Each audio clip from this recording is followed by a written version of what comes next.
देखिए सर, चूँकि आप सर डीजी इन्फेंट्री रहे हैं और हथियारों के बारे में सर आपको अच्छी नॉलेज है, सब कुछ जानते हैं, कौन-कौन से पारंपरिक हथियार हैं।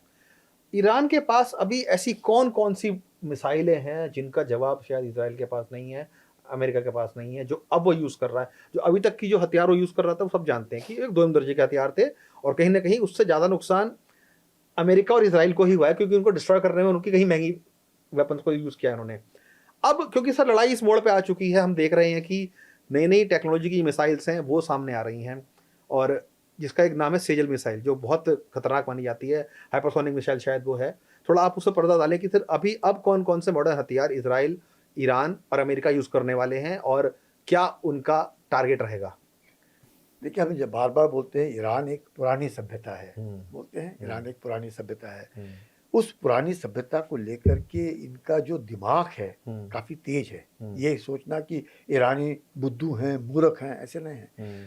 आपको टेक्नोलॉजी अगर कोई देता है, उसको एब्ज़ॉर्ब करने की काबिलियत भी होनी चाहिए। बिल्कुल। ऐसे कहते हैं ना, नकल के लिए भी अकल चाहिए होती है। नकल के लिए भी अक्ल चाहिए। तो ईरानियों को बुद्धू समझना या उस तरीके से सोचना कि ये तो ये सिर्फ जिहादी हैं, ऐसे नहीं है। ईरान एक पुरानी सभ्यता होने के नाते इसमें काफ़ी कुछ अपना एक दम है, एक अपना कल्चर है, एक आइडियोलॉजी है। उस कल्चर आइडियोलॉजी को लेकर के इन्होंने धीरे-धीरे करके रूस की भी मदद की यूक्रेन में। रूस की भी मदद की यूक्रेन में, ड्रोन दे करके, मिसाइल दे करके, वहाँ से भी इन्होंने एब्ज़ॉर्ब किया। चीन ने भी इनकी मदद की। चीन भी इनको सैटेलाइट से पूरी मदद देता कर होगा, रहा है। पूरी इंफॉर्मेशन बिल्कुल, देता होगा। बिल्कुल। चीन से लेकर के तेहरान तक ट्रेन जाती है। चीन से पूरी बीजिंग से ट्रेन चलती है, वो सीधी तेहरान आती है, अभी भी। लेकिन क्योंकि तुर्कमेनिस्तान, कजाकिस्तान 2 देश हैं जिनके बीच में से थे, अब लड़ाई के माहौल। लेकिन आप समझ सकते हैं, जब हम बार-बार बात करते हैं ये सड़कों की, ये सड़क देखो कैसे बनी है। मतलब, और जब चीन ने ईरान के साथ $400 अरब का 30 साल का जो संधि अनुबंध की है किया। तेल के लिए, वो तेल जरूरी नहीं कि स्ट्रेट ऑफ हॉर्मुज से ही जाएगा, सड़क पे जा वो सकता है। सीधा ऐसे भी जाएगा। ओके। चीन ने रूस के साथ भी $400 अरब का डील किया है गैस के लिए। चीन ने 85% तेल उठाने की बात की थी वेनेजुएला से। ये बात खा रही है अमेरिका को कि जिस देश को हमने पूरे विश्व के सामने उनकी मदद करके 1971 से लगे हुए किसिंजर और निक्सन, जिसकी मदद कर रहा था पाकिस्तान में आते थे, पाकिस्तान से जाते थे हॉप स्टेप एंड जंप में, उधर से माओ से तुमको मिलते, चौवन लाई से मिलते, वापस जाते। और उन्होंने सोचा कि ये एक कम्युनिस्ट देश, एक लोकतंत्र बन जाएगा जब इसे कैपिटलिस्ट इकोनॉमी में आएगा। तो वो तो कैपिटलिस्ट तो बन गया, पर कम्युनिज्म नहीं छोड़ा उसने और लोकतंत्र नहीं बना। और शी जिनपिंग ने जिस प्रकार से पकड़ा है, और वो खुद ही कहते हैं अब सारे के सारे, to be rich is not. और जिस मार्क की आप बात कर रहे हैं, हो सकता है कि सर उससे जो लेटेस्ट हथियार है वो भी सप्लाई करे ईरान सब को? कुछ जो आप बात कर रहे हैं, हाइपरसोनिक मतलब ध्वनि की गति से 7-8 गुना, 5 गुना ज्यादा हाइपरसोनिक, 5 गुना स्पीड से कम सुपरसोनिक। अगर सुपरसोनिक हथियार फायर करते हैं तो तकरीबन 19 से 22 मिनट लगते हैं इनको तेहरान से या ईरान से फायर करने वहां पे पहुंच। तो इस 19-22 मिनट के अंदर आप काफी कुछ कर सकते हैं, क्योंकि रास्ते में देश हैं। वो देश अब्राहम अकॉर्ड दस्तखत किया है, वो तो यूएसए के साथ है, यूएसए के बेसिस हैं। तो एयर डिफेंस है, प्लस इजराइल का अपना आयरन डोम है। उस आयरन डोम में भी तरह तरह के पैट्रियट भी हैं, थर्ड भी हैं, लेकिन बावजूद कुछ मिसाइलें गिर रही हैं सर हमें। प्लस उनका आयरन डोम है, तो काफी, प्लस 2 एयरक्राफ्ट कैरियर्स हैं जिनके पास भी एयरक्राफ्ट है, वो मिसाइल फायर कर सकते हैं। इंटरसेप्टर्स तो इनके पास हैं, कोई शक नहीं। लेकिन स्पीड में ये इंटरसेप्टर तब काम आएंगे जब स्पीड, अगर हाइपरसोनिक हो गया तो मतलब 3-4 मिनट में ठक उधर। आप समझ सकते हैं, मतलब आपने बोला अरे इनका आ रहा है, रेडार ने पकड़ा, आ रहा है, वो तो गिर गया।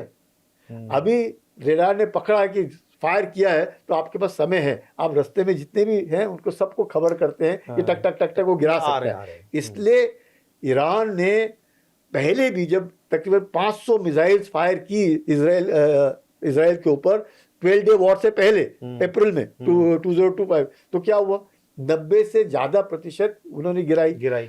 कोई भी एयर डिफेंस सिस्टम होता है 100% तो बिल्कुल एक्यूरेट नहीं होता, 90-95 इक्का दुक्का गिर भी जाती है सर। नुकसान कम किया, नुकसान जीरो नहीं हुआ। उस वक्त भी इसराइल को 15 अरब डॉलर का नुकसान हुआ जब 500 मिसाइलें फायर की। मतलब इन्होंने देखा कि अगर हम इतनी सारी फायर करेंगे तो कहीं ना कहीं।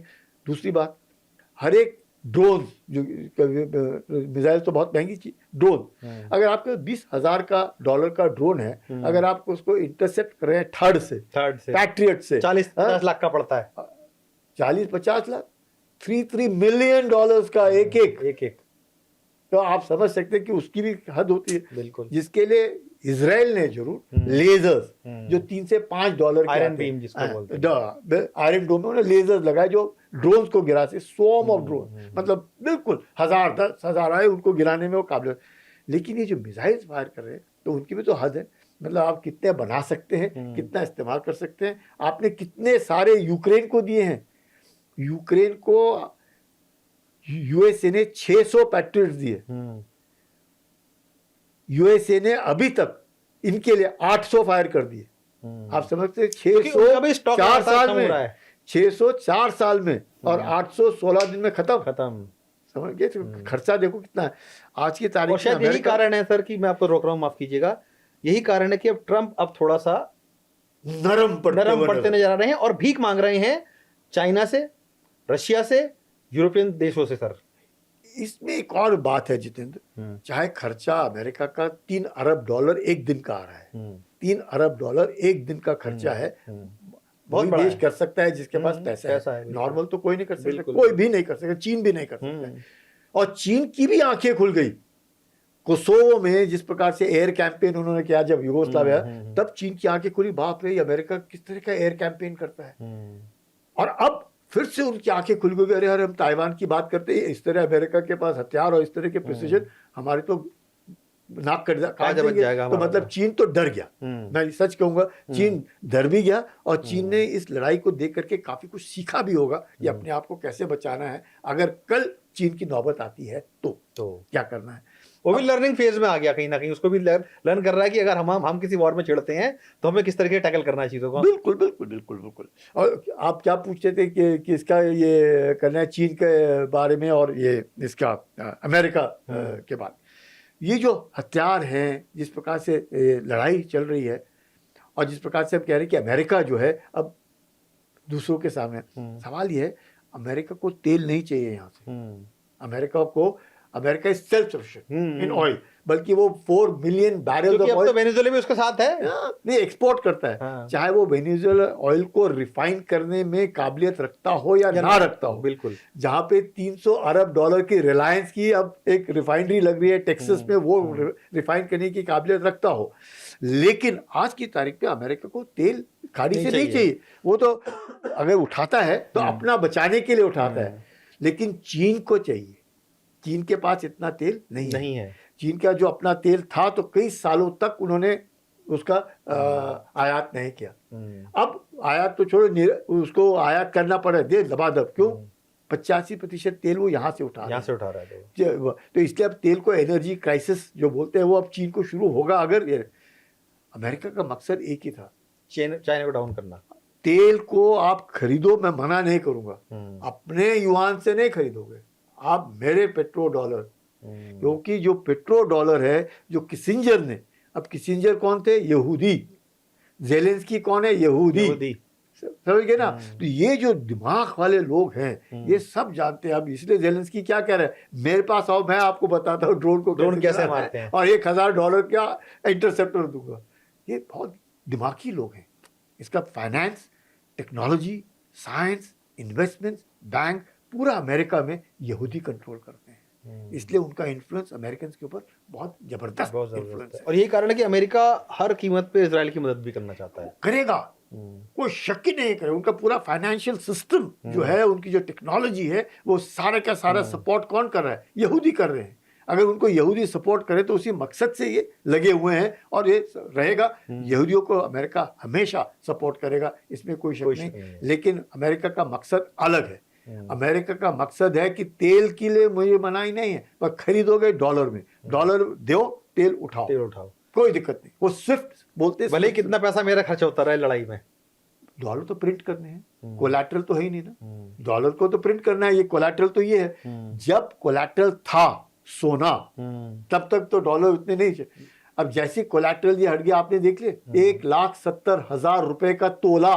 कभी सोचा आपने 1,70,000 रुपए का तोला सोना हिंदुस्तान के अंदर हट गया। अब कोलैटरल आप करेंगे तो मुश्किल होगा। युआन करेंसी ने पूरे विश्व भर में अभी तक वो कॉन्फिडेंस नहीं है लोगों को, पर डॉलर के ऊपर कॉन्फिडेंस है। इसीलिए वो कह रहा है कि अब जैसे आप कह रहे थे वेनेजुएला का तेल अब बिकेगा, और बिक रहा है। किस पे बिक रहा है? डॉलर पे। डॉलर में बिक रहा है। मतलब अब आ गया विश्व का सबसे ज्यादा रिजर्व, 15% रिजर्व वेनेजुएला के पास में है। 10% रिजर्व हाथ में लेने की कोशिश है, डॉलर पे। और यूएस के पास अपना रिजर्व है, तेल बहुत, तो वो टॉप ऑफ द, मतलब एनर्जी सिक्योरिटी में वो दखल अंदाजी नहीं दे रहे। इसलिए वो कई बार इजराइल से नाराज होते हैं ट्रम्प, या आप इनकी रिफाइनरियों को मत मारो। कर्ग आइलैंड हम ये कह सकते हैं कि सर ये युद्ध का असली कारण चाइना है एक तरीके से। जितेंद्र, जो आप कह रहे हैं इसमें थोड़ा बहुत तथ्य है। चीन के उभरते देख अमेरिका को लग रहा है कि कहीं चीन उसको आंख दिखाने ना शुरू कर दे, और उसको लग रहा है कि आंख दिखा रहा है, तो उससे बचने के लिए उसने अभी से चीन को बता दिया है कि पार्टनर, आप जो करना है करो। अगर आप ये सोचते हो कि मेरी करेंसी को हटा करके आप आगे आयोगे, आप भूल जाओ। नंबर 1। नंबर 2, हिम्मत है तो आ जाओ। पूरे विश्व, पूरे क्या बोलते, हिम्मत है तो आ जाओ। तो खुलेआम खड़े हैं, बिल्कुल खुलेआम लड़ना है, हिम्मत है, गुंडाई है वो पूरी दिखा रहे हैं अपनी वो। अब जो आप पूछ रहे थे कि भीख मांग रहा है ट्रम्प, भीख नहीं मांग रहा, वो इनको बोल रहा है हिम्मत है आओ ना, तेल आपको चाहिए। स्ट्रेट ऑफ हॉर्मुज से 20% तेल जो विश्व का गुजरता है, 25% गैस गुजरता है, उसको किसको चाहिए?